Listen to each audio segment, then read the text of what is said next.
अस्सलाम वालेकुम नाज़रीन, प्रोग्राम गुडी गल लतीफ़ चौधरी दे नाल मैं तुहाडा मेज़बान एहसन कामरे। नाज़रीन, अज कौमी ते आलमी मीडिया दे उत्ते खबर सब तो ज़्यादा डिस्कस हो रही है और वो खबर है बरतानवी जरीदे द इकोनॉमिस्ट दे एक डिजिटल मैगजीन 1843 च छपे एक आर्टिकल जिहड़ा पाकिस्तान दे साबक वज़ीर आज़म ते बानी तहरीक इंसाफ इमरान खान दी अहलिया बुशरा बीबी दे हवाले नाल है।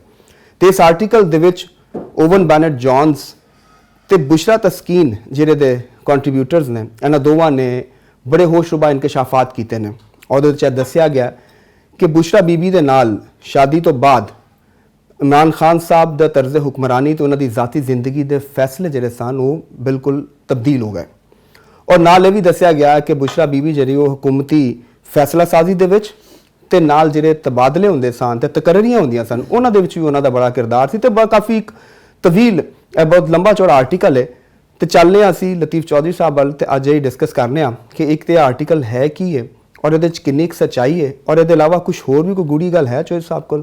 ਜੀ ਚੌਧਰੀ ਸਾਹਿਬ अस्सलाम वालेकुम। वालेकुम सलाम, की हाल चाल है? ठीक ठाक चौधरी साहब, ਅੱਜ मैं ताड़ी तारीफ करना चाहांगा, माशाअल्लाह बहुत सोहने लग रहे हो तो बड़ा आला तुसी अज सूट पाया जी। ਤੁਸੀਂ ਬੜਾ ਤੁਹਾਡਾ ਕੰਪਲੀਮੈਂਟ ਦਾ ਬਹੁਤ ਸ਼ੁਕਰੀਆ ਤੇ ਤੁਸੀਂ ਅੱਜ ਜਿਹੜਾ ਖਬਰ ਵੀ ਸੁਣਾਈ ਹੈ ਤੇ ਉਹ ਵੀ ਵਾਕਈ ਟਾਕ ਆਫ ਦੀ ਟਾਊਨ ਬਣੀ ਹੋਈ ਹੈ ਇਸ ਵਕਤ। ਯੈਸ, ਔਰ ਲੰਡਨ ਤੋਂ ਲੈ ਕੇ ਤੇ ਲਾਹੌਰ ਤੱਕ ਤੇ ਉਹ ਸਾਰਾ ਤੇ ਲਾਹੌਰ ਤੋਂ ਲੈ ਕੇ ਪਿਸ਼ੌਰ ਤੱਕ ਸਭ ਪਾਸੇ ਇਹ ਚੱਲ ਰਿਹਾ ਇਹਦਾ ਉਹ ਸਿਲਸਿਲਾ। ਔਰ ਤੁਸੀਂ ਇਹ ਦੇਖੋ ਕਿ ਮੈਨੂੰ ਇਹਨਾਂ ਦਾ ਜਿਹੜਾ ਨਾ ਹੈਡਲਾਈਨ ਇਸ ਆਰਟੀਕਲ ਦੀ ਉਹ ਵੀ ਬੜੀ ਅੱਛੀ ਲੱਗੀ। ਉਹ ਕੁਝ ਇੰਝ ਹੈਗੀ ਹੈ ਕਿ ਦੀ ਮਿਸਟਿਕ ਦੀ ਕ੍ਰਿਕਟਰ ਯੈਸ ਐਂਡ ਦੀ ਸਪਾਈ। ਸਪਾਈ ਤੋਂ ਮੁਰਾਦ ਸਪਾਈ ਨਹੀਂ, ਹਾਂਜੀ ਸਪਾਈ ਜਾਸੂਸ। ਯੈਸ, ਤੁਹਾਡੀ ਪ੍ਰੋਨਾਂਸੀਏਸ਼ਨ ਬਹੁਤ ਅੱਛੀ ਹੈ। ਪਾਕਿਸਤਾਨਸ ਗੇਮ ਆਫ ਥਰੋਨ, ਇਹ ਉਹਦੀ ਹੈਡਲਾਈਨ। ਤੇ ਇਹਨਾਂ ਦੇ ਰਾਈਟਰ ਦਾ ਤੁਸੀਂ ਜ਼ਿਕਰ ਕਰ ਦਿੱਤਾ, ਹਾਂਜੀ, ਉਹਨਾਂ ਦੇ ਵੀ ਕੌਣ ਲੋਕ ਨੇ ਤੇ BBC ਨਾਲੇ ਵਬਸਤਾ ਨੇ ਔਰ ਜਿਹੜੇ ਇਹਦੇ ਰਾਈਟਰ ਨੇ ਨਾ ਇਹ ਫ੍ਰੀਲਾਂਸ ਇਸ ਵਕਤ ਕਰ ਵੀ ਰਹੇ ਨੇ ਔਰ ਕੁਝ BBC ਵਰਲਡ ਸਰਵਿਸ ਦੇ ਉੱਤੇ ਪ੍ਰੋਗਰਾਮ ਵੀ ਹੋਸਟ ਕਰਦੇ ਨੇ। ਅੱਛਾ, ਖਾਸਾ ਐਕਸਪੀਰੀਅੰਸ ਇੱਕ ਜਰਨਲਿਸਟ ਵੀ ਹੈ ਔਰ ਇਹਦੇ ਬਾਰੇ ਚ ਕਿਹਾ ਜਾਂਦਾ ਹੈ ਕਿ ਜਿਹੜੇ ਪਾਵਰ ਕੋਰੀਡੋਰਸ ਨੇ ਮਤਲਬ ਇੰਗਲੈਂਡ ਦੇ ਵੀ ਨੇ ਔਰ ਈਵਨ ਪਾਕਿਸਤਾਨ ਦੇ ਅੰਦਰ ਵੀ ਉਹਦੇ ਖਾਸੇ ਮਤਲਬ ਕਿ ਰਾਬਤੇ ਨੇ ਲੋਕਾਂ ਦੇ ਨਾਲ, ਅੱਛੇ ਰਿਲੇਸ਼ਨਸ਼ਿਪ ਨੇ ਔਰ ਉਹ 2010 ਤੋਂ ਬਾਅਦ ਤੋਂ ਤੱਕ ਉਹ ਬਹੁਤ ਉਹਦੀ ਐਕਸੈਸਿਵ ਵਿਜ਼ਿਟ ਸਨ ਪਾਕਿਸਤਾਨ ਦੇ ਵਿੱਚ।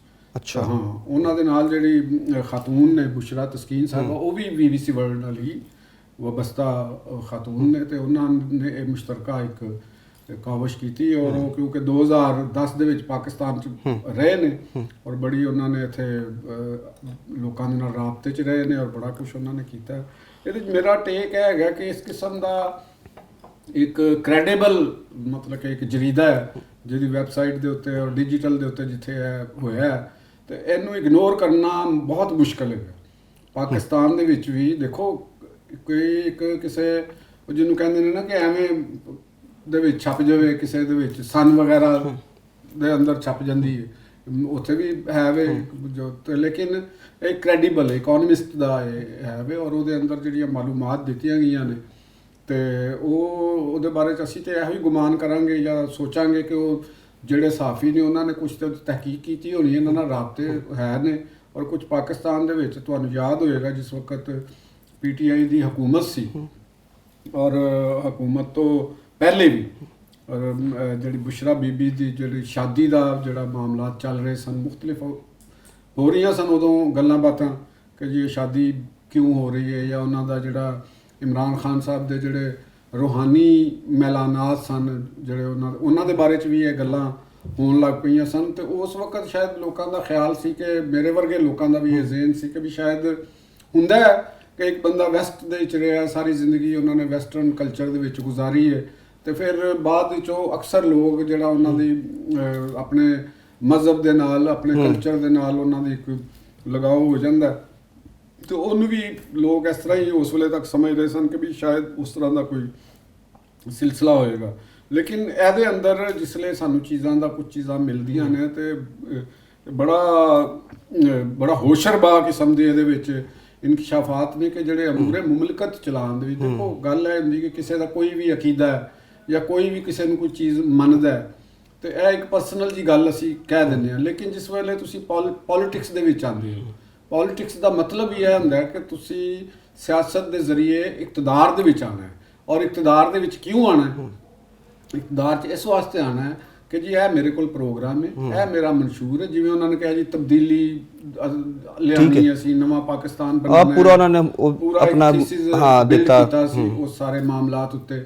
ਤੇ ਉਹਨਾਂ ਦੇ ਨਾਲ ਇੱਕ ਬੜੀ ਪੜ੍ਹੀ ਲਿਖੀ ਤਬਕਾ ਵੀ ਸੀ, ਕਲਾਸ ਵੀ ਸੀ, ਬੜੇ ਸਾਡੇ ਮੁਲਕ ਦੀ ਜਿਹੜੀ ਐਲੀਟ ਸੀ, ਕਰੀਮ ਸੀ, ਉਹ ਉਹਨਾਂ ਦੇ ਨਾਲ ਉਹ ਚੱਲ ਰਹੀ ਸੀ। ਲੇਕਿਨ ਸੱਚੀ ਗੱਲ ਮੈਂ ਤੁਹਾਨੂੰ ਦੱਸਾਂ, ਮੈਨੂੰ ਉਦੋਂ ਵੀ ਮਤਲਬ ਕਿ ਥੋੜਾ ਜਿਹਾ ਇੱਕ ਫੀਲਿੰਗ, ਇੱਕ ਸਮੈਲ ਮੈਨੂੰ ਹੋ ਰਿਹਾ ਸੀ। ਅੱਛਾ, ਵੈਸੇ ਮੈਂ ਜਦੋਂ ਆਰਟੀਕਲ ਪੜ੍ਹ ਰਿਹਾ ਸੀ ਚੋਈ ਸਾਹਿਬ, ਤੇ ਮੈਨੂੰ ਉਹ ਤੁਹਾਡੀਆਂ ਉਹ ਗੱਲਾਂ ਯਾਦ ਆ ਗਈਆਂ ਜਦੋਂ ਕਾਲਮ ਮੈਂ ਲਿਖ ਰਿਹਾ ਸੀ ਆਪਰੇਸ਼ਨ ਆਂਡੂ ਦੇ ਨਾਂ ਤੋਂ, ਤੇ ਜਨਾਬ ਨੇ ਕੁਝ ਇਨਫੋਰਮੇਸ਼ਨ ਉਦੋਂ ਮੈਨੂੰ ਦੱਸੀ ਸੀ, ਤੇ ਉਹ ਚੀਜ਼ਾਂ ਜਿਹੜੀਆਂ ਨੇ ਡਿਟੋ ਇੰਜ ਲੱਗ ਰਿਹਾ ਤੁਸੀਂ ਤਾਂ ਨਹੀਂ ਇਨਫੋਰਮ ਕੀਤਾ ਕਿਤੇ ਉਹਨਾਂ ਨੂੰ, ਉਹਨਾਂ ਨੇ ਕਾਪੀ ਪੇਸਟ ਹੀ ਲੱਗਦਾ ਕੀਤੀ ਹੈ। ਮੈਂ ਨਹੀਂ ਕੀਤਾ, ਤੁਸੀਂ ਇਹ ਮੈਨੂੰ ਪੁੱਛ ਸਕਦੇ ਹੋ ਕਿ ਤੁਹਾਨੂੰ ਤਾਂ ਨਹੀਂ ਕਿਧਰੇ ਇਨਫੋਰਮ ਕੀਤਾ, ਤੁਹਾਨੂੰ ਤਾਂ ਨਹੀਂ ਪਤਾ ਚੱਲਿਆ। ਲੇਕਿਨ ਉਸ ਵੇਲੇ ਵੀ ਮੁxtਲਿਫ ਕਾਰਨਰਸ ਦੇ ਉੱਤੋਂ ਨਾ ਗੱਲਾਂ ਨਿਕਲ ਰਹੀਆਂ ਸਨ। ਇਹ ਤੇ ਪੋਸੀਬਲ ਨਹੀਂ ਨਾ ਹੈਗਾ ਕਿ ਅਗਰ ਬੰਦਾ ਇੱਕ ਪੋਲੀਟੀਕਲ ਪਾਰਟੀ ਨੂੰ ਹੈਡ ਕਰ ਰਿਹਾ ਹੈ ਔਰ ਉਹਨਾਂ ਦੇ ਨਾਲ ਜਿਹੜੇ ਲੋਕਾਂ ਦਾ ਤਾਲੁਕ ਹੈ, ਚਾਹੇ ਉਹ ਉਹਨਾਂ ਦੀ ਬੇਗਮ ਬੁਸ਼ਰਾ ਬੀਬੀ ਹੈ ਜਾਂ ਉਸ ਤੋਂ ਪਹਿਲੇ ਜਿਹੜੀ ਉਹਨਾਂ ਦੀ ਪਹਿਲੀ ਬੇਗਮ ਸੀ, ਉਹ ਕੀ ਸੀ ਉਹਨਾਂ ਦਾ ਨਾਮ, ਰਿਹਾਮ ਖਾਨ ਸਾਹਿਬਾ ਸਨ,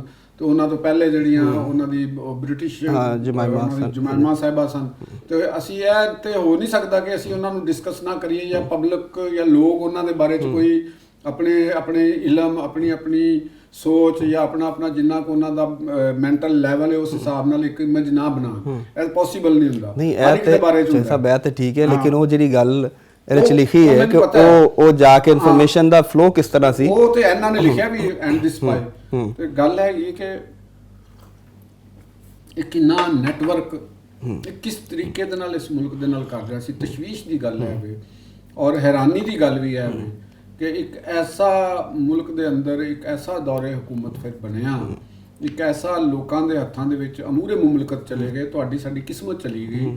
ਔਰ ਉਹ ਜਿਹੜੇ ਤੋਹਮ ਪ੍ਰਸਤੀ, ਸੁਪਰਸਟੀਸ਼ਨਸ ਜਾਂ ਉਹਨਾਂ ਦੀ ਕੋਈ ਵੀ ਬੈਡ ਇੰਟੈਂਸ਼ਨ ਜਾਂ ਜਿੱਥੋਂ ਉਹਨਾਂ ਨੂੰ ਮਾਲੂਮਾਤ ਹੋ ਰਹੀਆਂ ਸਨ ਉਸ ਵੇਲੇ ਕਿ ਵੀ ਤੁਸੀਂ ਬੀਬੀ ਸਾਹਿਬਾ ਤੁਸੀਂ ਇਹ ਕਰਨਾ ਤੇ ਬੀਬੀ ਸਾਹਿਬਾ ਤੁਸੀਂ ਇਹ ਕਰਨਾ ਤੇ ਖਾਨ ਸਾਹਿਬ ਤੁਸੀਂ ਇਹ ਕਰਾਉਣਾ, ਤੇ ਉਹ ਚੀਜ਼ਾਂ ਸਾਨੂੰ ਪਹਿਲੇ ਵੀ ਆ ਰਹੀਆਂ ਸਨ। ਉਹਨਾਂ ਦੀਆਂ ਆਡੀਓਜ਼ ਵੀ ਆ ਰਹੀਆਂ। ਤੁਹਾਨੂੰ ਯਾਦ ਹੋਏਗਾ ਜਿਸਲੇ ਜਾਵੇਦ ਹਾਸ਼ਮੀ ਸਾਹਿਬ ਨੇ ਵੀ ਇੱਕ ਗੱਲ ਕੀਤੀ ਸੀ ਆਪਣੇ ਜਲਸੇ ਦੇ ਵਿੱਚ, ਜਦੋਂ ਉਹਨਾਂ ਦੇ ਸਟੇਜ ਦੇ ਉੱਤੋਂ ਉਤਾਰਿਆ ਗਿਆ ਸੀ, ਉਸ ਵਕਤ ਵੀ ਉਹਨਾਂ ਨੇ ਗੱਲ ਕੀਤੀ ਸੀ। ਮੈਂ ਉਹ ਗੱਲ ਨਹੀਂ ਕਰਨਾ ਚਾਹਾਂਗਾ ਤੇ ਉਹਨਾਂ ਨੇ ਉਹਦੇ ਸਾਨੂੰ ਬਾਅਦ ਵਿੱਚ ਐਪੀਸੋਡ ਦੇ ਵਿੱਚ ਉਹ ਚੀਜ਼ਾਂ ਨਜ਼ਰ ਵੀ ਆਈਆਂ, ਤੇ ਲੇਕਿਨ ਲੋਕਾਂ ਨੇ ਉਹਦੇ ਤੇ ਯਕੀਨ ਨਹੀਂ ਕੀਤਾ। ਲੋਕਾਂ ਤੋਂ ਮੁਰਾਦ ਹੈਗੀ ਕਿ ਇੱਕ ਐਸਾ ਔਨ ਸਲੌਟ ਸੀ ਉਸ ਵਕਤ, ਇੱਕ ਮੀਡੀਆ ਦੇ ਹਵਾਲੇ ਨਾਲ ਔਰ ਸੋਸ਼ਲ ਮੀਡੀਆ ਦੇ ਹਵਾਲੇ ਦੇ ਨਾਲ, ਜਿਹੜਾ ਕਿ ਹੁਣ ਵੀ ਹੈ ਵੇ, ਲੇਕਿਨ ਲੋਕਾਂ ਨੂੰ ਬਹੁਤ ਸਾਰੀਆਂ ਚੀਜ਼ਾਂ ਦਾ ਆਹਿਸਤਾ ਪਤਾ ਚੱਲਿਆ।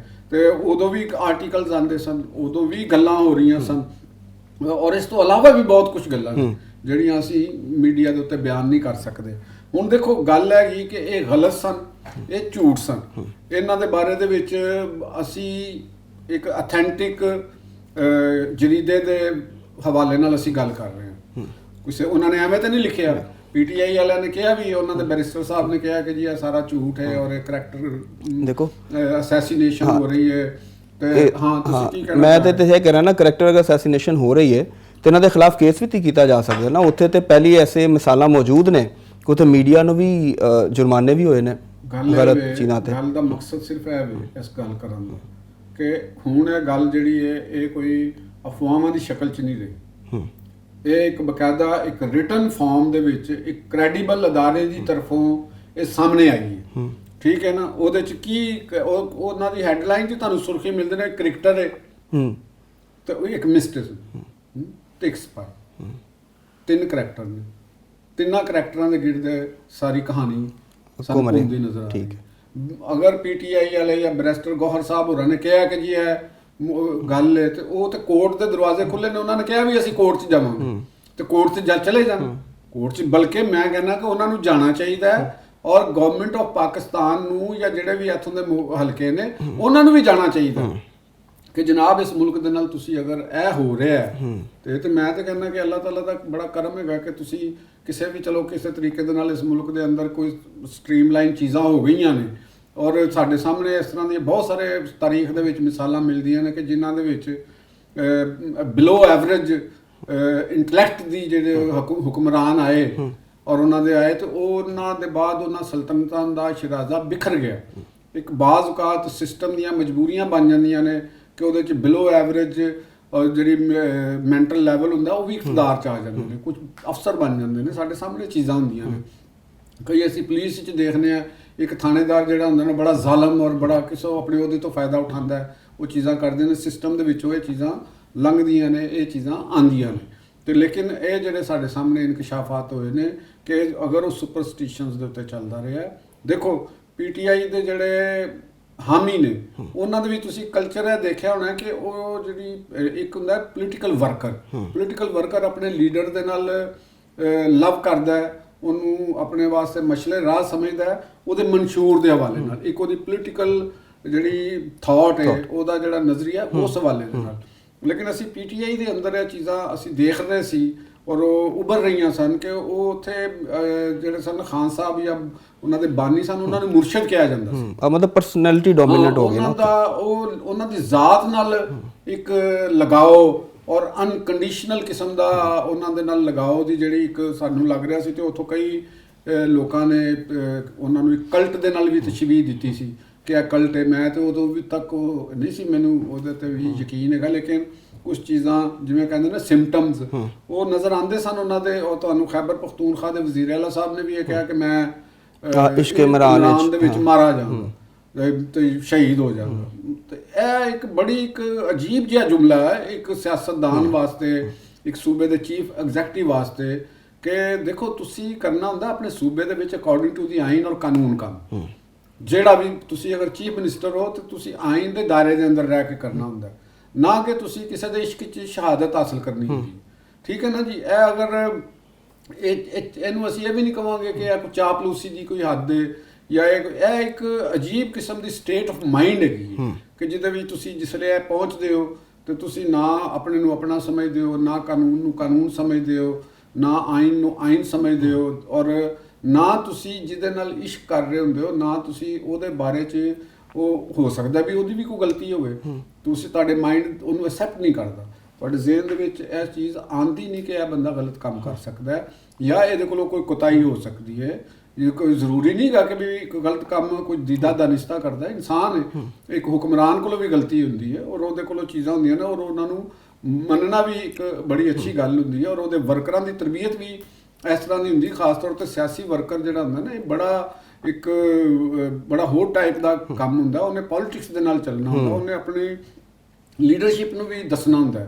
ਤੇ ਅਗਰ ਇਹ ਗੇਮ ਸਾਡੇ ਸਾਹਮਣੇ ਹੁਣ ਆ ਗਈ, ਇੱਕ ਆਰਟੀਕਲ ਸਾਡੇ ਸਾਹਮਣੇ ਆ ਗਿਆ, ਇਹਨੂੰ ਇਗਨੋਰ ਨਹੀਂ ਕੀਤਾ ਜਾਣਾ ਚਾਹੀਦਾ, ਕਿਸੇ ਵੀ ਸੂਰਤ ਵਿੱਚ ਨਹੀਂ ਕਰਤਾ ਜਾਣਾ ਚਾਹੀਦਾ। ਪੀਟੀਆਈ ਵਾਲਿਆਂ ਨੂੰ ਵੀ ਇਹਦੀ ਪੂਰੇ ਚ ਅਗਰ ਉਹ ਚਾਹੁੰਦੇ ਨੇ ਕਿ ਸਾਡੇ ਨਾਲ ਜ਼ਿਆਦਤੀ ਹੋਈ ਹੈ, ਗਲਤ ਕੰਮ ਹੈ, ਉਹਦਾ ਪੂਰਾ ਕਾਨੂੰਨ ਦੇ ਵਿੱਚ ਪਿੱਛਾ ਕਰਨ। ਸ਼ਹਬਾਜ਼ ਸ਼ਰੀਫ ਸਾਹਿਬ ਨੇ ਕੀਤਾ, ਸ਼ਹਬਾਜ਼ ਸ਼ਰੀਫ ਸਾਹਿਬ ਨੇ ਕੀਤਾ ਨਾ, ਲੰਡਨ 'ਚ ਵੀ ਕੀਤਾ ਤੇ ਉਹਨਾਂ ਦੇ ਹੱਕ 'ਚ ਫੈਸਲਾ ਆਇਆ ਹੈ। ਬਲਕਿ ਮਰੀਮ ਨਵਾਜ਼ ਸਾਹਿਬਾ ਦਾ ਵੀ ਆਇਆ ਤੇ ਮੀਆਂ ਸ਼ਹਬਾਜ਼ ਸ਼ਰੀਫ ਸਾਹਿਬ ਹੁਣ ਆਪਣੇ ਹਤਕ ਇੱਜ਼ਤ ਦੇ ਕੇਸ ਦੇ ਉੱਤੇ ਵੀ ਜਾ ਰਹੇ ਨੇ ਇਮਰਾਨ ਖਾਨ ਦੇ ਖਿਲਾਫ। ਮੈਂ ਸਮਝਦਾ ਵਾਂ ਕਿ ਇਹ ਜਾਣਾ ਚਾਹੀਦਾ ਕਿਸੇ ਵੀ ਤਰੀਕੇ ਦੇ ਨਾਲ, ਇਹਦਾ ਕੋਈ ਨਾ ਕੋਈ ਰਿਜ਼ਲਟ ਨਿਕਲਣਾ ਚਾਹੀਦਾ ਹੈ। ਮੁਲਕ ਦਾ ਮਾਮਲਾ ਹੈ, ਸਟੇਟ ਦਾ ਮਾਮਲਾ ਹੈ ਤੇ ਅਸੀਂ ਇਹ ਜ਼ਿਆਦਾ ਦੇਰ ਇਸ ਤਰ੍ਹਾਂ ਦੀ ਮੁਲਕ ਨੂੰ ਬਰਦਾਸ਼ਤ ਨਹੀਂ ਕਰ ਸਕਦਾ। ਕੱਲ ਨੂੰ ਕੋਈ ਹੋਰ ਆ ਜਾਏਗਾ ਤੇ ਇਸ ਵਾਸਤੇ ਇਹਨਾਂ ਚੀਜ਼ਾਂ ਨੂੰ ਕੋਈ ਆਸਾਨੀ ਦੇ ਨਾਲ ਇਹ ਹਜ਼ਮ ਹੋਣ ਵਾਲੀਆਂ ਨਹੀਂ। ਸ਼ੇਖ ਸਾਹਿਬ ਇਹਦੀ ਟਾਈਮਿੰਗ ਦੇ ਹਵਾਲੇ ਨਾਲ, ਟਾਈਮਿੰਗ ਕਹਿ ਰਹੇ ਨੇ ਕਿ ਜੀ ਇਸ ਹੋ ਚੁੱਕੇ 27ਵੀਂ ਆਈਨੀ ਤਰਮੀਮ ਆ ਰਹੀ ਸੀ ਤੇ ਉਹ ਤੋਂ ਕੋਈ ਤਵੱਜੋ ਹਟਾਉਣ ਵਾਸਤੇ ਵੀ ਮਾਮਲਾ ਹੋ ਗਏ ਨੇ, ਪਲੱਸ ਇਹਦੇ ਨਾਲ ਕੋਈ ਫਰਕ ਪਏਗਾ ਪੀਟੀਆਈ ਦੀ ਸਾਖ ਤੇ? ਪੀਟੀਆਈ ਦੀ ਸਾਖ ਦੇ ਉੱਤੇ ਬਿਲਕੁਲ ਪਏਗਾ ਫਰਕ, ਕਿਉਂ ਨਹੀਂ ਪਏਗਾ? ਜਿਹੜਾ ਸ਼ਊਰ ਰੱਖਣ ਵਾਲਾ ਬੰਦਾ ਕਿਉਂ ਨਹੀਂ ਇਹਦੇ ਤੇ ਪਏਗਾ? ਟਾਈਮਿੰਗ ਕੋਈ ਵੀ ਹੋਵੇ, ਟਾਈਮ ਸਿਲੈਕਟ ਕਰਨ ਵਾਲੇ ਨੇ ਆਪਣਾ ਟਾਈਮ ਅਗਰ ਸਿਲੈਕਟ ਕੀਤਾ ਤਾਂ ਬਿਲਕੁਲ ਦਰੁਸਤ ਕੀਤਾ, ਠੀਕ ਉਹਨਾਂ ਦਾ ਬਣਦਾ ਕਰਨਾ। ਦੇਖਣਾ ਤੇ ਹੈਗਾ ਕਿ ਆਇਆ ਹੈ, ਅਗਰ ਗਲਤ ਹੈ ਤੇ ਇਹਨੂੰ ਗਲਤ ਸਾਬਤ ਕਰ। ਚਲੋ ਦੈਟਸ ਇਟ। ਠੀਕ। ਨਾਜ਼ਰੀਨ, ਤੁਸੀਂ ਚੋਇਸ ਸਾਹਿਬ ਦਾ ਬੜਾ ਤਫਸੀਲੀ ਤਜਜ਼ੀਆ ਜਿਹੜਾ ਉਹ ਸੁਣਿਆ ਇਸ ਇਸ਼ੂ ਦੇ ਹਵਾਲੇ ਨਾਲ, ਤੇ ਵਾਪਸ ਆਵਾਂਗੇ ਬ੍ਰੇਕ ਤੋਂ ਬਾਅਦ ਤੇ ਗੱਲ ਕਰਾਂਗੇ ਦਹਿਸ਼ਤਗਰਦੀ ਦੇ ਹਵਾਲੇ ਨਾਲ। ਮੁਲਕ 'ਚ ਜਿਹੜੇ ਦਹਿਸ਼ਤਗਰਦੀ ਦੇ ਵਾਕਿਆਤ ਹੋ ਰਹੇ ਨੇ ਤੇ ਇਹਦੇ ਤੇ ਕੀ ਅੱਗੇ ਲਾਇਮਲ ਹੋਏਗਾ ਰਿਆਸਤ ਦਾ ਵੀ, ਤੇ ਇਹ ਮਾਮਲਾ ਬੇਸਿਕਲੀ ਹੈ ਕੀ ਨੇ।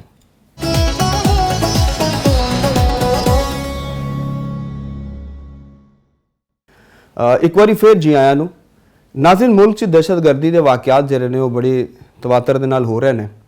ਪਹਿਲੇ ਅਸੀਂ ਦੇਖਿਆ ਕਿ ਵਾਨਾ 'ਚ ਕੈਡੇਟ ਕਾਲਜ ਤੇ ਹਮਲਾ ਹੋਇਆ, ਫਿਰ ਇਸਲਾਮਾਬਾਦ ਜੁਡੀਸ਼ੀਅਲ ਕੰਪਲੈਕਸ ਤੇ ਅੱਜ ਜ਼ਿਲ੍ਹਾ ਬੰਨੂ ਤੇ ਲੱਕੀ ਮਰਵਤ ਦੇ ਵਿੱਚ ਪੁਲਿਸ ਤੇ ਕਾਊਂਟਰ ਟੈਰਰਿਜ਼ਮ ਡਿਪਾਰਟਮੈਂਟ ਨੇ 5 ਖਵਾਰਿਜ ਨੂੰ ਜਹੰਨਮ ਵਾਸਲ ਕੀਤਾ। ਤੇ ਇਸ ਮੌਜੂ ਦੇ ਉੱਤੇ ਗੱਲ ਕਰ ਰਹੇ ਹਾਂ ਚੋਈ ਸਾਹਿਬ ਨਾਲ ਕਿ ਚੋਈ ਸਾਹਿਬ ਇਹ ਜਿਹੜੀ ਦਹਿਸ਼ਤਗਰਦੀ ਤੁਸੀਂ ਦੇਖ ਰਹੇ ਹੋ, ਤਵਾਤਰ ਨਾਲੇ ਵਾਕਿਆਤ ਹੋ ਰਹੇ ਨੇ, ਤੇ ਇਹ ਸਿਲਸਿਲਾ ਘਟੇਗਾ ਜਾਂ ਅੱਗੇ ਵੱਧਦਾ ਨਜ਼ਰ ਆ ਰਿਹਾ? ਮੇਰਾ ਖਿਆਲ ਹੈ ਕਿ ਜਿਸ ਤਰੀਕੇ ਦੇ ਨਾਲ ਗਵਰਨਮੈਂਟ ਨੇ ਇਸ ਵਕਤ ਐਂਟੀ ਟੈਰਰਿਜ਼ਮ ਦੀ ਜਿਹੜੀ ਪਾਲਿਸੀ ਅਖਤਿਆਰ ਕੀਤੀ ਹੈ, ਉਹ ਸਾਡੀਆਂ ਸਿਕਿਉਰਿਟੀ ਫੋਰਸਿਸ ਜਿਸ ਤਰੀਕੇ ਦੇ ਨਾਲ ਕੰਮ ਕਰ ਰਹੀਆਂ ਨੇ, ਤੇ ਉਹਦੇ 'ਚ ਟੈਰਰਿਜ਼ਮ ਦੇ ਵਿੱਚ ਕਮੀ ਆਏਗੀ। ਮੈਨੂੰ ਇੱਕ ਉਮੀਦ ਹੈਗੀ ਹੈ, ਕਿਉਂਕਿ ਇਨਸਾਨ ਨੂੰ ਜਿਹੜਾ ਹੈ ਨਾ ਉਹ ਰਜਾਈਅਤ ਪਸੰਦ ਹੋਣਾ ਚਾਹੀਦਾ, ਯਾਨੀ ਉਹਨੂੰ ਅੱਗੇ ਮੁਸਤਕਬਲ ਦੇ ਬਾਰੇ 'ਚ ਇੱਕ ਪੁਰਉਮੀਦੀ ਦਾ ਰਵੱਈਆ ਅਖਤਿਆਰ ਕਰਨਾ ਚਾਹੀਦਾ, ਨਾ ਕਿ ਨਾ ਉਮੀਦੀ ਦਾ। ਕਿਉਂਕਿ ਸਾਡੇ ਇੱਥੇ ਇੱਕ ਮਾਮਲਾਤ ਐਸੇ ਨੇ ਕਿ ਤੁਸੀਂ ਟੈਰਰ ਇੱਕ ਕਾਰਵਾਈ ਹੋ ਜਾਂਦੀ ਹੈ ਜਾਂ ਬੰਬ ਧਮਾਕਾ ਹੋ ਜਾਂਦਾ ਜਾਂ ਖੁਦਕੁਸ਼ ਹਮਲਾ ਹੋ ਜਾਂਦਾ, ਤੇ ਉਹ ਅਸੀਂ ਇੱਕ ਬੜਾ ਗਲੂਮੀ ਜਿਹਾ ਉਹਦਾ ਤਜ਼ੀਆ ਪੇਸ਼ ਕਰ ਰਹੇ ਹਾਂ ਕਿ ਇੰਝ ਹੋ ਜਾਏਗਾ, ਇੰਝ ਹੋ ਜਾਏਗਾ। ਤੇ ਇੱਕ ਚੀਜ਼ ਜਿਹੜਾ ਮੇਰਾ ਇਹਦੇ 'ਚ ਟੇਕ ਹੈ, ਤੁਸੀਂ ਇਹ ਜ਼ਿਹਨ 'ਚ ਰੱਖਣਾ ਕਿ ਟੈਰਰਿਸਟ ਜਿਹੜੇ ਹੁੰਦੇ ਨੇ ਉਹ ਕਦੇ ਜੰਗ ਜਿੱਤ ਨਹੀਂ ਸਕਦੇ। ਇਹ ਪੱਕੀ ਗੱਲ ਹੈ, ਤੁਸੀਂ ਲਿਖ ਲਓ। ਕੋਈ ਵਾਰ ਟੈਰਰਿਸਟ ਗਰੁੱਪ ਨੇ ਕਦੇ ਨਹੀਂ ਜਿੱਤੀ ਥਰੂ ਆਊਟ ਹਿਸਟਰੀ।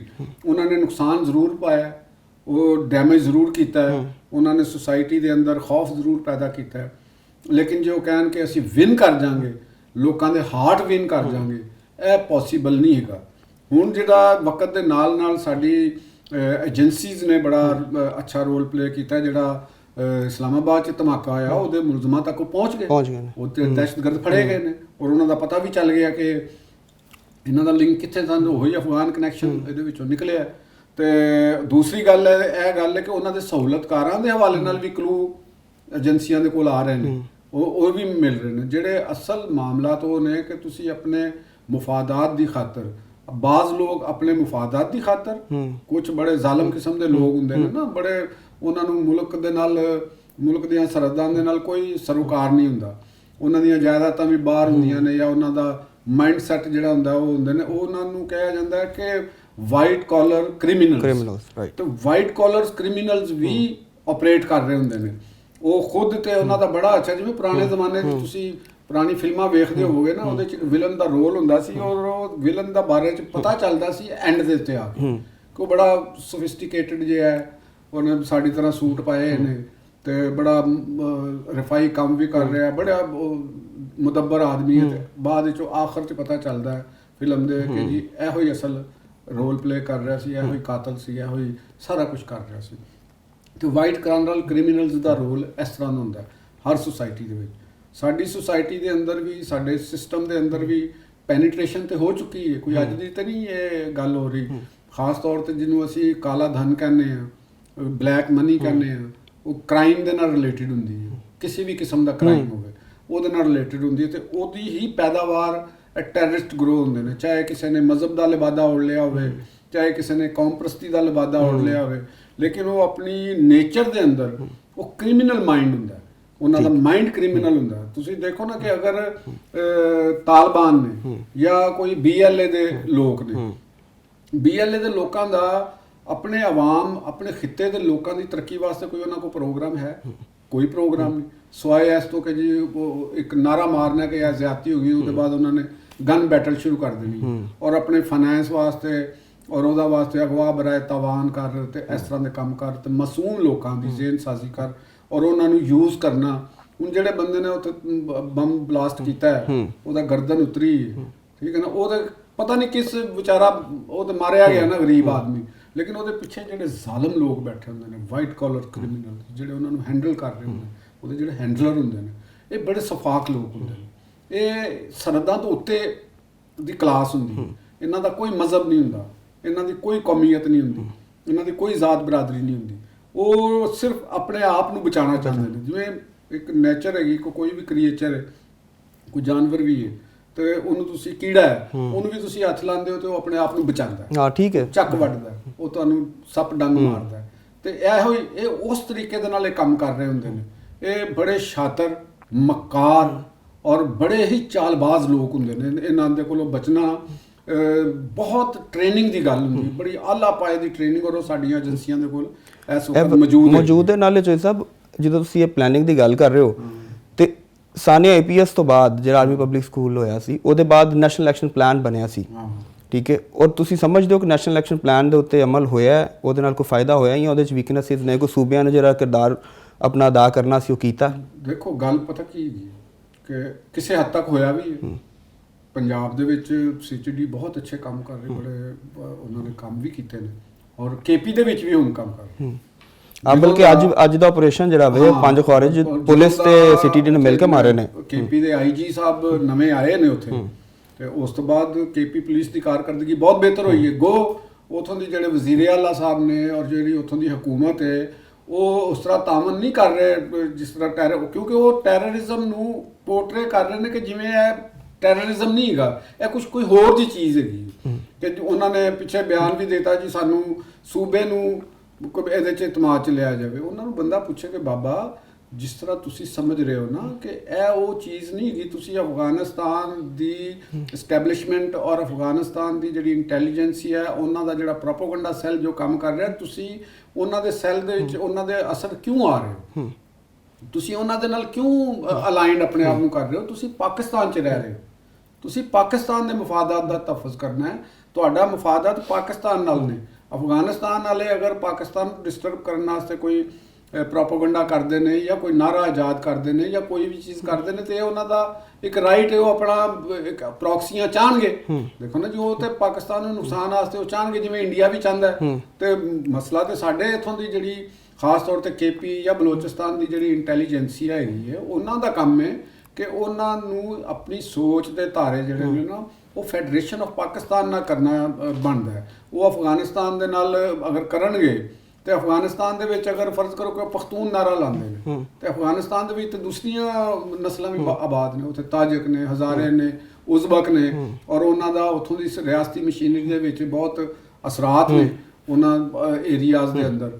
ਤੇ ਤੁਸੀਂ ਅਗਰ ਉੱਥੇ ਇਹ ਕੰਮ ਨਹੀਂ ਤੁਸੀਂ ਕਰ ਸਕਦੇ, ਲੇਕਿਨ ਪਾਕਿਸਤਾਨ ਦੇ ਅੰਦਰ ਇੱਕ ਰੀਜਨ ਨੂੰ ਡਿਸਟਰਬ ਕਰ ਰਹੇ ਹੋ, ਔਰ ਜਿਨ੍ਹਾਂ ਨੂੰ ਤੁਸੀਂ ਡਿਸਟਰਬ ਕਰ ਰਹੇ ਹੋ ਉਹਨਾਂ ਦੇ ਸਾਰੇ ਮਫਾਦਾਤ ਪਾਕਿਸਤਾਨ ਦੇ ਨਾਲ ਨੇ, ਉਹਨਾਂ ਦੇ ਰਿਲੇਸ਼ਨਸ਼ਿਪ ਪਾਕਿਸਤਾਨ ਦੇ ਨਾਲ ਨੇ, ਉਹਨਾਂ ਦਾ ਟ੍ਰੇਡ ਰੂਟ ਪਾਕਿਸਤਾਨ ਦੇ ਨਾਲ ਨੇ। ਜਿਵੇਂ ਹੁਣ ਅਫਗਾਨਿਸਤਾਨ ਦੇ ਹਵਾਲੇ ਨਾਲ ਉਹਨਾਂ ਦਾ ਤੁਹਾਨੂੰ ਯਾਦ ਹੋਵੇਗਾ ਉਹ ਦੇਖੋ ਨਾ ਉਹਨਾਂ ਨੇ ਬਲਕਿ ਟ੍ਰੇਡ ਜਿਹੜਾ ਤੇ ਉੱਤੇ ਵੀ ਉਹਨਾਂ ਨੇ ਕਹਿਤਾ ਪਾਕਿਸਤਾਨ ਨਾਲ ਟ੍ਰੇਡ ਹੁਣ ਬਿਲਕੁਲ ਨਹੀਂ ਕਰਨੀ। ਕਈ ਨੇ ਉਹ ਐਸੇ ਨਕਾਰਚੀ ਦਾਨਿਸ਼ਵਰ ਵੀ ਨੇ ਕਿ ਜੀ ਪਤਾ ਨਹੀਂ ਕੀ ਹੋ ਜਾਣਾ, ਅਫਗਾਨਿਸਤਾਨ ਨੇ ਤਜਾਰਤ ਬੰਦ ਕਰ ਦੇਣੀ ਹੈ ਤੇ ਉਹਨੇ ਕਹਿਤਾ ਫਲਾਨਾ। ਮੁੱਲਾ ਬਰਾਦਰ ਸਾਹਿਬ ਜਿਹੜੇ ਨੇ ਉਹ ਕੋਈ ਇਕਨੋਮਿਸਟ ਤੇ ਹੈ ਨਹੀਂ, ਪਾਕਿਸਤਾਨ ਜੇਲ੍ਹ 'ਚ ਰਹਿ ਕੇ ਗਏ ਨੇ, ਤੇ ਇੱਥੋਂ ਹੀ ਪਾਕਿਸਤਾਨ ਨੇ ਹੀ ਉਹਨਾਂ ਨੂੰ ਦੋਹਾ ਮੁਜ਼ਾਕਰਾਤ ਦੇ ਵਿੱਚ ਔਰ ਮਰੀ ਮੁਜ਼ਾਕਰਾਤ ਦੇ ਸਿਲਸਿਲੇ 'ਚ ਉਹਨਾਂ ਦੀ ਰਿਹਾਈ ਮੁਮਕਿਨ ਹੋਈ।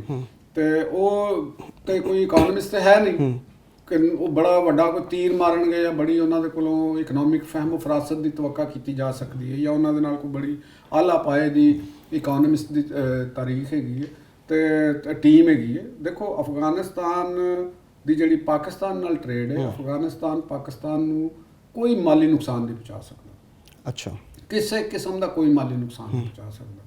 ਪਾਕਿਸਤਾਨ ਦੇ ਨਾਲ ਉਹਨਾਂ ਦੀ ਟੋਟਲ ਟ੍ਰੇਡ ਜਿਹੜੀ ਹੈ ਉਹ 5 ਅਰਬ ਤੇ 30 ਕਰੋੜ ਦੇ ਕਰੀਬ ਹੈ। ਠੀਕ, ਉਹਨਾਂ ਦੇ ਵਿੱਚੋਂ ਪਾਕਿਸਤਾਨ ਸਰਪਲਸ ਹੈ, ਠੀਕ ਹੈ ਨਾ, ਪਾਕਿਸਤਾਨ ਐਕਸਪੋਰਟ ਜ਼ਿਆਦਾ ਕਰ ਰਿਹਾ, ਠੀਕ ਹੈ, ਤੇ ਰੈਵਨਿਊਜ਼ ਪਾਕਿਸਤਾਨ ਨੂੰ ਡੈਫੀਨਿਟਲੀ ਜ਼ਿਆਦਾ ਮਿਲ ਰਿਹਾ। ਤੇ ਉਹਨਾਂ ਦੀ ਜਿਹੜੀ ਇੰਪੋਰਟ ਪਾਕਿਸਤਾਨ ਦੀ ਤਰਫ ਆ ਰਹੀ ਉਹ ਕੋਈ ਫਿਨਿਸ਼ ਗੁੱਡ ਤੇ ਬਣਾਉਂਦੇ ਨਹੀਂ। ਉੱਥੇ ਤੇ ਫਿਨਿਸ਼ ਗੁੱਡ ਕੀ ਮਨਸ਼ੀਆਤ ਹੀ ਆਣੀਆਂ ਨੇ, ਹੋਰ ਤੇ ਉੱਥੋਂ ਕੁਝ ਨਹੀਂ ਆਣਾ। ਹੋਰ ਉਹਨਾਂ ਨੇ ਫਿਨਿਸ਼ ਅਜੇ ਤੱਕ ਤੇ ਕੋਈ ਨਹੀਂ ਕੀਤਾ ਵਿਚਾਰਿਆਂ ਨੇ। ਤੇ ਉਹ ਡਰਾਈ ਫਰੂਟਸ ਆ ਗਏ ਜਾਂ ਕੋਈ ਇਸ ਤਰ੍ਹਾਂ ਦੀਆਂ ਚੀਜ਼ਾਂ, ਉਹਨਾਂ ਦੀਆਂ ਮੌਸਮੀ ਸਬਜ਼ੀਆਂ ਆ ਗਈਆਂ, ਤੇ ਉਹਨਾਂ ਦੀ ਮਾਲੀਅਤ ਕੋਈ 20-25 ਦੇ ਕਰੀਬ ਜ਼ਿਆਦਾ ਬਣਦੀ ਨਹੀਂ। ਤੇ ਪਾਕਿਸਤਾਨ ਜਿਹੜੀਆਂ ਚੀਜ਼ਾਂ ਉੱਥੇ ਭੇਜ ਰਿਹਾ ਉਹਨਾਂ 'ਚ ਸੀਮੈਂਟ ਹੈ, ਉਹਨਾਂ ਦੇ ਵਿੱਚੋਂ ਦੂਸਰੀਆਂ ਅਸ਼ੀਆ ਖੋਰਦਨੀਆਂ ਨੇ, ਗੰਦਮ ਹੈ, ਸਾਰਾ ਗੰਦਮ, ਆਟਾ, ਇਹ ਚੀਜ਼ਾਂ ਭੇਜਦੇ, ਠੀਕ ਹੈ। ਫਰਜ਼ ਕਰੋ ਕਿ ਉਹ ਸਾਡਾ ਇਹ ਚੀਜ਼ਾਂ ਬੰਦ ਕਰ ਦਿੰਦੇ ਨੇ, ਤੇ ਇਹ ਐਡਾ ਵੱਡਾ ਹੁਜਮ ਨਹੀਂ, ਸਾਡੀ ਟੋਟਲ ਇਕਨੋਮੀ ਦਾ ਬਹੁਤ ਮਾਮੂਲੀ ਜਿਹਾ ਇੱਕ ਹਿੱਸਾ ਹੈ। ਟੋਟਲ ਇਕਨੋਮੀ ਦੇ ਵਿੱਚੋਂ ਜਿਹੜੀ ਸਾਡੀ ਐਕਸਪੋਰਟ ਜਾਂਦੀਆਂ ਨੇ ਉਹਦਾ ਰੇਸ਼ੋ ਜਿਹੜੀ ਹੈ ਨਾ ਉਹ ਬਹੁਤ ਥੋੜੀ ਹੈ, ਮਤਲਬ ਕਿ ਨੈਗਲੀਜੇਬਲ ਹੈ। ਤੇ ਉਹ ਅਗਰ ਅਸੀਂ ਕਿਸੇ ਹੋਰ ਪਾਸੇ ਵੀ ਬੜੇ ਸਾਡੇ ਕੋਲ ਮੰਡੀਆਂ ਵੀ ਮੌਜੂਦ ਨੇ, ਅਸੀਂ ਉੱਥੋਂ ਕੱਟ ਕੇ ਤੇ ਇੱਧਰ ਭੇਜ ਰਹੇ ਹੁੰਦੇ ਹਾਂ, ਤੇ ਉਹ ਅਸੀਂ ਉਹਨਾਂ ਨੂੰ ਕਰ ਦੇਵਾਂਗੇ ਪੂਰਾ। ਤੇ ਯਾਨੀ ਕੋਈ ਤੁਹਾਡੇ ਨਜ਼ਦੀਕ ਕੋਈ ਫਰਕ ਨਹੀਂ ਪੈਣ ਵਾਲਾ। ਅਫਗਾਨਿਸਤਾਨ ਨੂੰ ਦੇਖੋ ਇਹ ਨਵਾਂ ਕੰਮ ਨਹੀਂ ਹੋਇਆ। ਅਫਗਾਨ ਸ਼ਰਾਫੀਆ ਜਿਹੜੀ ਹੈ ਅਫਗਾਨਿਸਤਾਨ ਦੀ ਜਿਹੜੀ ਹਕੂਮਤ ਵਿੱਚ, ਉਹਨਾਂ ਦਾ ਹਮੇਸ਼ਾ ਤੋਂ ਇੱਕ ਜ਼ੋਮ ਰਿਹਾ ਹੈ ਕਿ ਸ਼ਾਇਦ ਅਸੀਂ ਅਸੀਂ ਚਾਹ ਬਹਾਰ, ਜਿਵੇਂ ਹੁਣ ਵੀ ਕਹਿੰਦੇ ਅਸੀਂ ਚਾਹ ਬਹਾਰ ਦੇ ਜ਼ਰੀਏ ਕਰ ਲਾਂਗੇ, ਠੀਕ ਹੋ ਗਿਆ ਜੀ, ਤੁਸੀਂ ਚਾਹ ਬਹਾਰ ਦੇ ਜ਼ਰੀਏ, ਕੋਈ ਇਤਰਾਜ਼ ਨਹੀਂ। ਪਾਕਿਸਤਾਨ ਨੂੰ ਤਾਂ ਕੋਈ ਇਤਰਾਜ਼ ਨਹੀਂ ਹੋਣਾ ਚਾਹੀਦਾ। ਇੱਕ ਮੁਲਕ ਨੂੰ ਆਪਣੀ ਟ੍ਰੇਡ ਪਾਲਿਸੀ ਬਣਾਉਣ ਦੀ ਇਜਾਜ਼ਤ ਹੁੰਦੀ ਔਰ ਉਹ ਬਣਾਉਣ, ਜੀ ਸਦਕੇ ਸਤ ਬਿਸਮਿਲ੍ਲਾ ਬਣਾਉਣ। ਉਹ ਰੂਸ ਕੋਲੋਂ ਲੈ ਲੈਣ, ਉਹ ਸੈਂਟਰਲ ਏਸ਼ੀਆ ਕੋਲੋਂ ਲੈ ਲੈਣ, ਉਹ ਜਿੱਥੋਂ ਮਰਜ਼ੀ ਲੈ ਲੈਣ, ਲੇਕਿਨ ਗੱਲ ਇਹ ਵੇ ਕਿ ਉਹਨਾਂ ਦੇ ਕੋਲ ਇੰਨੀ ਕਪੈਸਿਟੀ ਨਹੀਂ ਹੈ, ਉਹਨਾਂ ਦੇ ਕੋਲ ਬੈਂਕਿੰਗ ਸਿਸਟਮ ਉਹਨਾਂ ਦਾ ਕੋਈ ਨਹੀਂ ਜਿਨ੍ਹਾਂ ਦੇ ਜ਼ਰੀਏ ਬੈਰੂਨੀ ਤਿਜਾਰਤ ਕਰਨੀ। ਉਹ ਪਾਕਿਸਤਾਨ ਦੇ ਲੋਕਾਂ ਦੇ ਜ਼ਰੀਏ ਤੇ ਐਲਸੀਆਂ ਖੋਲ੍ਹਦੇ ਨੇ, ਠੀਕ ਹੈ ਨਾ ਜੀ। ਤੇ ਉਹ ਅਗਰ ਉਹ ਚਾਹ ਬਹਾਰ ਦੇ ਜ਼ਰੀਏ ਕੋਈ ਆਪਣੀ ਚੀਜ਼ਾਂ ਲੈ ਕੇ ਜਾਂਦੇ ਨੇ, ਤੁਹਾਡਾ ਖਿਆਲ ਹੈ ਕਿ ਈਰਾਨ ਦੇ ਵਿੱਚੋਂ ਉਹ ਇਸ ਤਰ੍ਹਾਂ ਦੀ ਫ੍ਰੀ ਟ੍ਰੇਡ ਤੇ ਅਫਗਾਨ ਟ੍ਰਾਂਜ਼ਿਟ ਟ੍ਰੇਡ ਦੇ ਨਾਂ ਦੇ ਉੱਤੇ ਜੋ ਦਿਲ ਕਰਦਾ ਹੈ ਦੁਬਈ ਤੋਂ ਮੰਗਾ ਕੇ ਤੇ ਉਹ ਲੰਘਣ ਦੇਣਗੇ ਉੱਥੋਂ? ਉਹ ਵੀ ਨਹੀਂ ਲੰਘਣ ਦੇਣਗੇ। ਬਸ ਈਰਾਨ ਤੇ ਵੀ ਤਾਂ ਪਾਬੰਦੀਆਂ ਲੱਗੀਆਂ ਨੇ ਜੀ, ਉਹਨਾਂ ਦੇ ਉੱਤੇ ਵੀ ਪਾਬੰਦੀਆਂ ਲੱਗੀਆਂ ਨੇ। ਤੇ ਪਾਕਿਸਤਾਨ ਦਾ ਤੇ ਰਸਤਾ ਉਹਨਾਂ ਦਾ ਬਹੁਤ ਸ਼ਾਰਟ ਰਸਤਾ ਹੈ, ਉਹਨਾਂ ਦੇ ਅਖਰਾਜਾਤ ਰਾਹਦਾਰੀ ਦੇ ਬਹੁਤ ਘੱਟ ਨੇ। ਔਰ ਪਾਕਿਸਤਾਨ ਦੇ ਨਾਲ ਅਫਗਾਨਿਸਤਾਨ ਦੀ ਜਿਹੜੀ ਗਵਰਨਮੈਂਟ ਹੈ ਉਹਨਾਂ ਨੂੰ ਕਿਸੇ ਵੀ ਸੂਰਤ ਵਿਗਾੜਨੀ ਨਹੀਂ ਚਾਹੀਦੀ। ਟੈਰਰਿਜ਼ਮ ਦੇ ਨਾਲ ਦੇਖੋ ਟ੍ਰੇਡ ਦੇ ਉੱਥੇ ਇਸ ਵਕਤ ਵੀ ਤੁਹਾਡੀ ਜਿਹੜੀਆਂ ਇਤਲਾਤ ਆ ਰਹੀਆਂ ਨੇ ਗੈਰ ਜਾਨਮਦਾਰ ਅਫਗਾਨਿਸਤਾਨ ਦੇ ਜਿਹੜੇ ਸਹਾਫੀ ਨੇ, ਮਾਸ਼ੀਆਤ ਦੇ ਸਹਾਫੀ ਨੇ, ਤੁਸੀਂ ਉਹਨਾਂ ਦੇ ਟੀਵੀਆਂ ਦੇ ਉੱਤੇ ਔਰ ਪਾਕਿਸਤਾਨ ਦੇ ਚੈਨਲ ਦੇ ਉੱਤੇ ਤੁਸੀਂ ਇੰਟਰਵਿਊ ਸੁਣ ਲਓ ਕਿ ਉੱਥੇ ਹਾਲਾਤ ਕਿਸ ਤਰ੍ਹਾਂ ਦੇ ਨੇ, ਆਮ ਬੰਦੇ ਦੇ ਹਾਲਾਤ ਕੀ ਨੇ। ਉੱਥੇ ਬਹੁਤ ਬੁਰੇ ਹਾਲਾਤ ਜੇ, ਆਮ ਬੰਦੇ ਦੀ ਕੋਈ ਸੇ ਨਹੀਂ। ਮਹਿੰਗਾਈ ਦੇ ਨਾਲ ਉਹਨਾਂ ਦਾ ਬਹੁਤ, ਸਾਨੂੰ ਕਿਹਾ ਜਾਂਦਾ ਨਾ ਡਾਲਰ ਵੱਧ ਗਿਆ। ਜਦੋਂ ਇੱਕ ਮੁਲਕ ਦੀ ਟ੍ਰੇਡ ਹੀ ਨਹੀਂ ਇੰਟਰਨੈਸ਼ਨਲ, ਤਾਂ ਡਾਲਰ ਜਿੰਨੇ ਦਾ ਮਰਜ਼ੀ ਕਰ ਲਓ। ਸਮਝੋ ਨਾ ਗੱਲ ਨੂੰ ਕਿ ਡਾਲਰ ਅਫਗਾਨੀ ਕੋਈ ਐਕਸੈਪਟ ਕਰਦਾ? ਦੱਸੋ ਮੈਨੂੰ। ਅਗਰ ਪਾਕਿਸਤਾਨ 'ਚ ਤੁਹਾਨੂੰ ਮੈਂ ਦਿਆਂ ਕਿ ਜੀ ਇਹ ਮੇਰੇ ਕੋਲੋਂ ਤੁਸੀਂ 1000 ਅਫਗਾਨੀ ਲੈ ਲਓ ਤੇ ਮੈਨੂੰ ਇਹ ਚੀਜ਼ ਦੇ ਦਿਓ, ਤਾਂ ਤੁਸੀਂ ਅਫਗਾਨੀ ਲੈ ਲਓਗੇ? ਕਦੇ ਚਲਾਓਗੇ ਕਿੱਥੇ? ਠੀਕ ਹੈ ਨਾ। ਇਹ ਐਵੇਂ ਖਾਮ ਖਿਆਲੀਆਂ ਨੇ ਕਿ ਪਾਕਿਸਤਾਨ ਦੇ ਵਿੱਚ ਇੱਕ ਖਾਸ ਬੰਦਾ ਹੈ, ਉਹ ਕਰਦਾ। ਅਫਗਾਨਿਸਤਾਨ ਟ੍ਰੇਡ ਸਾਡੇ ਨਾਲ ਅਫੋਰਡ ਕਰ ਹੀ ਨਹੀਂ ਸਕਦਾ ਬੰਦ ਕਰਨ ਵਾਸਤੇ। ਉਹਦੀ ਸਾਰੀ ਬਲੈਕ ਮਨੀ ਬੰਦ ਹੋ ਜਾਣੀ ਹੈ ਪਾਕਿਸਤਾਨ ਵਾਸਤੇ। ਤੇ ਮੈਂ ਕਹਿੰਦਾ ਕਿ ਬਲੈਸਿੰਗ ਇਨ ਡਿਸਗਾਈਜ਼ ਅੱਲਾ ਕਰੇ ਬੰਦ ਕਰ ਦੇਣ ਤੇ ਇੱਧਰ ਸਖਤੀ ਹੋਵੇ। ਇਹ ਜਿਹੜੀ ਸਮਗਲਿੰਗ ਬਲੈਕ ਮਨੀ ਇਹ ਤਾਂ ਬੰਦ ਹੋਵੇ ਨਾ। ਤੇ ਮੇਰਾ ਖਿਆਲ ਹੈ ਕਿ ਕੋਈ ਐਸਾ ਘਬਰਾਉਣ ਵਾਲੀ ਗੱਲ ਹੀ ਕੋਈ ਨਹੀਂ ਹੈ। ਉਹਨਾਂ ਨੂੰ ਆਪੇ ਪਤਾ ਲੱਗ ਜਾਣਾ ਕਿ ਕਿਸ ਭਾਅ ਵਿਕਦੀ। ਚਲੋ ਠੀਕ ਹੋ ਗਿਆ ਜੀ। ਨਾਜ਼ਰੀਨ, ਵਕਤ ਇੱਕ ਬ੍ਰੇਕ ਤੋਂ ਬਾਅਦ ਜਦੋਂ ਵਾਪਸ ਆਵਾਂਗੇ ਤੇ ਗੱਲ ਕਰਾਂਗੇ ਕਿ 27ਵੀਂ ਆਈਨੀ ਤਰਮੀਮ ਤੋਂ ਬਾਅਦ ਜਿਹੜੇ ਜੱਜਾਂ ਦੇ ਅਸਤੀਫੇ ਆ ਰਹੇ ਨੇ ਉਹਦੇ ਹਵਾਲੇ ਨਾਲ, ਤੇ ਅੱਜ ਵੀ ਲਾਹੌਰ ਹਾਈ ਕੋਰਟ ਦੇ ਇੱਕ ਜਸਟਿਸ ਸਾਹਿਬ ਜਿਹੜੇ ਨੇ ਉਹਨਾਂ ਦਾ ਅਸਤੀਫਾ ਆਇਆ ਤੇ ਇਹਦੇ ਹਵਾਲੇ ਨਾਲ ਗੱਲ ਕਰਾਂਗੇ।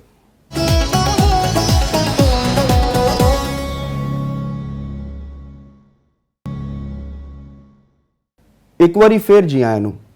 ਨਾਜ਼ਰੀਨ, ਲਾਹੌਰ ਹਾਈ ਕੋਰਟ ਦੇ ਜਸਟਿਸ ਸ਼ਮਸ ਮਹਿਮੂਦ ਸਾਹਿਬ ਨੇ ਅੱਜ ਅਸਤੀਫਾ ਦੇ ਦਿੱਤਾ ਔਰ ਉਹਨਾਂ ਦੇ ਬਾਰੇ 'ਚ ਇਤਲਾਤ ਆ ਰਹੀਆਂ ਸਨ ਕਿ ਉਹਨਾਂ ਦਾ ਤਬਾਦਲਾ ਹੋਣ ਵਾਲਾ ਸੀ ਤੇ ਜਿਹਨੂੰ ਉਹਨਾਂ ਨੇ ਦੇਖਦੇ ਹੋਏ ਪਹਿਲੇ ਹੀ ਅਸਤੀਫਾ ਦੇ ਦਿੱਤਾ। ਤੇ ਕੱਲ ਸੁਪਰੀਮ ਕੋਰਟ ਦੇ 2 ਜੱਜ ਸਾਹਿਬਾਨ ਨੇ ਵੀ ਅਸਤੀਫਾ ਦਿੱਤਾ ਸੀ ਤੇ ਉਹਦੇ ਤੇ ਵੀ ਅਸੀਂ ਬੜੀ ਤਫਸੀਲੀ ਗੱਲ ਕੀਤੀ ਸੀ। ਤੇ ਚੋਈ ਸਾਹਿਬ ਨਾਲ ਗੱਲ ਕਰਨੇ ਆ ਕੇ ਅਸਤੀਫੇ ਜਿਹੜੇ ਨੇ ਇਹਨਾਂ ਦਾ ਸਿਲਸਿਲਾ ਸ਼ੁਰੂ ਹੋ ਗਿਆ ਤੇ ਅੱਗੇ ਇਹ ਮਾਮਲਾ ਕਿੱਥੋਂ ਤੱਕ ਜਾਏਗਾ। ਚੋਈ ਸਾਹਿਬ ਕੀ ਦੇਖ ਰਹੇ? ਇਹ ਤੇ ਦੇਖੋ ਗੱਲ ਪਤਾ ਕੀ ਹੈ ਕਿ ਐਡੀ ਤੁਹਾਨੂੰ ਘਬਰਾਉਣ ਦੀ ਜ਼ਰੂਰਤ ਨਹੀਂ ਹੈ, ਕਿਧਰੇ ਨਹੀਂ ਜਾਣਾ। ਠੀਕ ਹੈ, ਉਹਨਾਂ ਨੇ ਰਿਜ਼ਾਈਨ ਕਰਤਾ ਜਿਸਲੇ ਜਸਟਿਸ ਮਨਸੂਰ ਅਲੀ ਸ਼ਾਹ ਸਾਹਿਬ ਦਾ ਤੇ ਅਤਰ ਮਿਨੱਲਾ ਸਾਹਿਬ ਦਾ ਰਿਜ਼ਾਈਨ ਆ ਰਿਹਾ ਸੀ ਨਾ, ਤੇ ਉਸ ਵੇਲੇ ਵੀ ਮੁਖਤਲਿਫ ਕਾਰਨਰਸ ਦੇ ਉੱਤੋਂ ਇਹ ਗੱਲਾਂ ਆ ਰਹੀਆਂ ਸਨ ਕਿ ਸ਼ਾਇਦ ਬਹੁਤ ਸਾਰੇ ਲੋਕ ਰਿਜ਼ਾਈਨ ਕਰਨਗੇ ਉਹਨਾਂ ਦੇ ਨਾਲ, ਤੇ ਤਾਂ ਕਿ ਇੱਕ ਨया ਜੁਡੀਸ਼ੀਅਲ ਮਤਲਬ ਕ੍ਰਾਈਸਿਸ ਪੈਦਾ ਹੋ ਜਾਵੇ। ਤੇ ਉਹਦਾ ਜਿਹੜੀ ਗੱਲਾਂ ਹੋ ਰਹੀਆਂ ਸਨ ਉਹ ਇਹ ਹੋ ਰਹੀਆਂ ਸਨ ਕਿ ਇਹ 2 ਬੰਦੇ ਜਿਹੜੇ ਨੇ 2 ਜੱਜ ਸਾਹਿਬ ਨੇ, ਇਹ ਆਗਾਜ਼ ਨੇ। ਉਸ ਤੋਂ ਬਾਅਦ ਜਿਹੜੇ ਨੇ ਮੁਖਤਲਿਫ ਅਸਤੀਫੇ ਆਉਣਗੇ ਤੇ ਉਸ ਦੇ ਨਾਲ ਫਿਰ ਇੱਕ ਬੜਾ ਬੁਹਰਾਨ ਪੈਦਾ ਹੋ ਜਾਏਗਾ। ਤੇ ਉਧਰੋਂ PTI ਆਪਣੀ ਤਹਿਰੀਕ ਚਲਾ ਰਹੀ ਹੈ ਤੇ ਉਹ ਇੱਕ ਸੁਣਨ ਦੇ ਵਿੱਚ ਕਰਨ ਦੇ ਵਿੱਚ ਇਹ ਬੜੀ ਇੱਕ ਗੱਲ ਬਣਦੀ ਹੈ, ਇੱਕ ਦੂਸਰੇ ਨਾਲ ਇੰਟਰਕਨੈਕਟਡ ਵੀ ਚੀਜ਼ਾਂ ਲੱਗਦੀਆਂ ਨੇ। ਕਿ ਦੇਖੋ ਕਿ ਅਗਰ ਬਹੁਤ ਸਾਰੇ ਜੱਜ ਅਸਤੀਫਾ ਦੇ ਦੇਣ, ਅਗਰ ਸੁਪਰੀਮ ਕੋਰਟ ਦੇ ਵਿੱਚੋਂ ਪਤਾ ਚੱਲਦਾ ਕਿ ਜੇ 13 ਜੱਜ ਨੇ ਜਾਂ 15 ਜੱਜ ਨੇ ਜਾਂ ਜਿੰਨੇ ਵੀ ਨੇ ਤੇ ਉਹਨਾਂ ਚੋਂ 70% ਐਟ ਅ ਟਾਈਮ ਰਿਜ਼ਾਈਨ ਕਰ ਦਿੰਦੇ ਮਫਰੂਜ਼ਾ, ਤੇ ਬਾਕੀ 4 ਹਾਈ ਕੋਰਟਸ ਦੇ ਵਿੱਚੋਂ ਵੀ ਸਾਰੇ ਰਿਜ਼ਾਈਨ ਕਰਦਾ। ਤੋ ਉਧਰੋਂ PTI ਇੱਕ ਤਹਿਰੀਕ ਦਾ ਐਲਾਨ ਉਹਨਾਂ ਨੇ ਕੀਤਾ, ਉਹ ਵੀ ਤਹਿਰੀਕ ਦਾ ਆਗਾਜ਼ ਕਰ ਦਿੰਦੀ ਹੈ। ਵਕਲਾ ਤਹਿਰੀਕਾਂ ਵੀ ਸ਼ੁਰੂ ਹੋ ਜਾਂਦੀਆਂ ਨੇ ਉਹਦੇ ਨਾਲ ਫਿਰ ਆਵਾਮ ਔਰ ਕਿਸਾਨ। ਤੇ ਉਹ ਸਾਨੂੰ ਜਿਹੜਾ ਅਗਰ ਅਸੀਂ ਮਫਰੂਜ਼ੇ ਤੇ ਮੰਜ਼ਰਨਾਮਾ ਬਣੀਏ ਤੇ ਬੜਾ ਖੌਫਨਾਕ ਮੰਜ਼ਰਨਾਮਾ ਬਣਦਾ ਨਜ਼ਰ ਆਉਂਦਾ ਹੈ। ਤੇ ਉਹ ਇਸ ਮੰਜ਼ਰਨਾਮੇ ਦੇ ਵਿੱਚ ਤੇ ਫਿਰ ਹਕੂਮਤ ਕੀ ਕਰੇਗੀ? वो तो अल्टीमेटली कोलैप्स हो जाएगी। पार्लीमान किधर जाएगी, वो जी सारे हो जाएंगे, नवा इलैक्शन होएगा। एनीवन ਜਿਹੜਾ ਵੀ ਅਸੀਂ ਮਫਰੂਜ਼ੇ ਦੇ ਵਿੱਚ ਕੋਈ ਵੀ ਨਤੀਜਾ ਉਹਦਾ ਫਿਟ ਕਰ ਸਕਦੇ ਹਾਂ। ਤੇ ਇਹਦੇ ਬਹਿਨੇ ਹੀ ਅਗਰ ਅਸੀਂ ਦੂਸਰਾ ਵੀ ਇੱਕ ਬਣਾ ਲੈਂਦੇ ਹਾਂ। ਪਹਿਲੀ ਗੱਲ ਹੈਗੀ ਕਿ ਅਗਰ ਉਹਨਾਂ ਨੇ ਆਪਣੇ ਤਬਾਦਲੇ ਨੂੰ ਵੇਖਦੇ ਆ ਕੀਤਾ ਹੈ ਜਾਂ ਕੋਈ ਵੀ ਚੀਜ਼ਾਂ ਨੂੰ ਕੀਤਾ ਹੈ ਤੇ ਰਿਜ਼ਾਈਨ ਕਰ ਦਿਓ, ਕੋਈ ਹਰਜ ਨਹੀਂ। ਵੀ ਇਸ ਮੁਲਕ ਦੇ ਵਿੱਚ ਜੱਜਿਸ ਤੇ ਮਿਆਰ ਦੇ ਪੂਰਾ ਉਤਰਨ ਵਾਲੇ ਲੋਕ ਤੇ ਮੌਜੂਦ ਨੇ ਨਾ। ਇਹ ਤਾਂ ਨਹੀਂ ਕਿ ਵੀ ਐਸੇ ਬੰਦੇ ਹੀ ਨਹੀਂ ਹੈ ਜਿਹੜੇ ਜੱਜ ਬਣ ਨਹੀਂ ਸਕਦੇ। ਫੈਕਟਰੀ ਦੇ ਵਿੱਚੋਂ ਨਿਕਲਦਾ ਹੀ ਇੱਕ ਪੁਰਜ਼ਾ ਹੈ, ਐਸੀ ਤਾਂ ਕੋਈ ਗੱਲ ਨਹੀਂ। ਹੋਰ ਵੀ ਬੜੇ ਲਾਈਨ 'ਚ ਲੱਗੇ ਨੇ, ਬੜਿਆਂ ਦੀ ਖੁਆਇਸ਼ ਹੋਏਗੀ ਕਿ ਅਸੀਂ ਜੱਜ ਬਣ ਜਾਈਏ ਔਰ ਕਈ ਇਸ ਕ੍ਰਾਈਟੇਰੀਆ ਤੇ ਪੂਰੇ ਵੀ ਉਤਰ ਹੋਣਗੇ। ਬੜੇ ਬੜੇ ਜ਼ਬਰਦਸਤ ਲੋਕ ਇਸ ਮੁਲਕ ਦੇ ਅੰਦਰ ਮੌਜੂਦ ਨੇ, ਵਕਲਾ ਦੇ ਵਿੱਚ ਮੌਜੂਦ ਨੇ, ਤੇ ਉਹ ਉਹਨਾਂ ਦਾ ਅਖਲਾਕ ਜਿਹੜਾ ਨਾ ਉਹ ਪੂਰਾ ਹੋ ਜਾਏਗਾ। ਤੇ ਸੁਪਰੀਮ ਕੋਰਟ ਦੇ ਅੰਦਰ ਵੀ ਗੱਲਾਂ ਹੋ ਰਹੀਆਂ ਸਨ ਕਿ ਸ਼ਾਇਦ ਜਿਹੜੇ ਜਸਟਿਸ ਮਨਸੂਰ ਅਲੀ ਸ਼ਾਹ ਸਾਹਿਬ ਨਾਲ ਤੇ ਉਹਨਾਂ ਦੇ ਨਾਲ ਜਿਨ੍ਹਾਂ ਦੀ ਹਮਦਰਦੀ ਹੈ ਜਾਂ ਜਿਹੜੇ ਆਪਣੇ ਆਪ ਨੂੰ ਮਿਸਫਿਟ ਸਮਝ ਰਹੇ ਹੋਣਗੇ ਕਿ ਉਹ ਜਿਨ੍ਹਾਂ ਦਾ ਮਾਈਂਡ ਸੈਟ ਇਹ ਹੋਏਗਾ ਕਿ ਜੀ ਆਇਨ ਸ਼ਾਇਦ ਟੁੱਟ ਗਿਆ ਹੈ, ਸੁਪਰੀਮ ਕੋਰਟ ਦੋ ਟੁਕੜੇ ਹੋ ਗਈ, ਜਿਹੜੀ ਸਾਡੇ ਸਾਹਮਣੇ ਇੱਕ ਮੰਜ਼ਰਕਸ਼ੀ ਕੀਤੀ ਵੀ ਗਈ ਖਤੂਤ ਦੇ ਵਿੱਚ। ਤੇ ਕੁਝ ਇਸਲਾਮਾਬਾਦ ਹਾਈ ਕੋਰਟ ਦੇ ਜੱਜਿਸ ਦੇ ਬਾਰੇ ਚ ਵੀ ਇਹ ਗੱਲਾਂ ਆ ਰਹੀਆਂ ਸਨ ਕਿ ਵੀ ਸ਼ਾਇਦ ਉਹ ਵੀ ਕੋਈ ਰਿਜ਼ਾਈਨ ਕਰਨ। ਵੈਸੇ ਕਹਿ ਰਹੇ ਨੇ ਕਿ 4 ਜੱਜ ਇਸਲਾਮਾਬਾਦ ਹਾਈ ਕੋਰਟ ਵਾਲੇ ਨੇ ਤੇ 10 ਲਾਹੌਰ ਹਾਈ ਕੋਰਟ ਦੇ ਨੇ ਜਿਨ੍ਹਾਂ ਦੇ ਤਬਾਦਲੇ ਹੋਣੇ ਨੇ। ਹਾਂ ਠੀਕ ਹੈ, ਇਹ ਗੱਲਾਂ ਆ ਰਹੀਆਂ ਨੇ ਤੇ ਉਹਨਾਂ ਚੋਂ ਤੇ ਬੜੀ ਨਜ਼ਰ ਲਾ ਕੇ ਬੈਠੇ ਨੇ ਕਿ ਅਗਰ ਇਹਦੇ ਚੋਂ ਇਹ ਲੋਕਾਂ ਨੇ ਰਿਜ਼ਾਈਨ ਕਰ ਦਿੱਤਾ ਔਰ ਇਹ ਇੱਕ ਵੇਵ ਚੱਲ ਜਾਂਦੀ ਹੈ ਤੇ ਮੋਮੈਂਟਮ ਬਣ ਸਕਦਾ। ਦੇਖੋ ਅਗਰ ਕੋਈ ਇਹ ਕਰ ਰਿਹਾ ਉਹ ਤੇ ਤਬਾਦਲਿਆਂ ਤੋਂ ਡਰਦਾ ਕਰ ਰਿਹਾ, ਉਹਦੇ ਸਾਹਮਣੇ ਕੋਈ ਕਾਗਜ਼ ਤੇ ਕੋਈ ਨਹੀਂ। ਇੱਕ ਜੱਜ ਅਗਰ ਸਿਰਫ ਤਬਾਦਲੇ ਦੇ ਖੌਫ ਤੋਂ ਰਿਜ਼ਾਈਨ ਕਰ ਰਿਹਾ ਤੇ ਉਹ ਤੇ ਤਹਿਰੀਕ ਤੇ ਚਲਾਉਣ ਜੋਗਾ ਵਿਚਾਰਾ ਕੋਈ ਨਹੀਂ।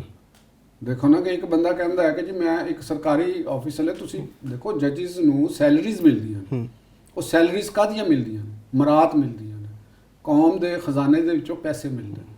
ਉਹ ਪੈਸੇ ਕਿਸ ਵਾਸਤੇ ਮਿਲਦੇ ਨੇ?